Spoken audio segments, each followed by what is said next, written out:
আলহামদুলিল্লাহ, আল্লাহ পাকের দরবারে অসংখ্য অগণিত শুকর ও সুজুদ যে মহান রব্বুল আলামিন এই শাকবাড়ি পাঞ্জেগানা মসজিদে আজকের আয়োজিত এই অনুষ্ঠানে আসার মতো বসার মতো তৌফিক দান করলেন।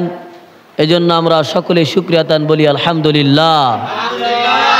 লক্ষ কোটি দরুদ ও সালাম হায়াতুন নবী, জিন্দা নবী, মায়ার নবী, রহমাতাল লিল আলামিনের মুবারক কদমে আমরা সকলে মহাব্বতের সহিত একবার দুরুদ শরীফ আদায় করি। সকলে বলি সাল্লাল্লাহু আলাইহি ওয়াসাল্লাম।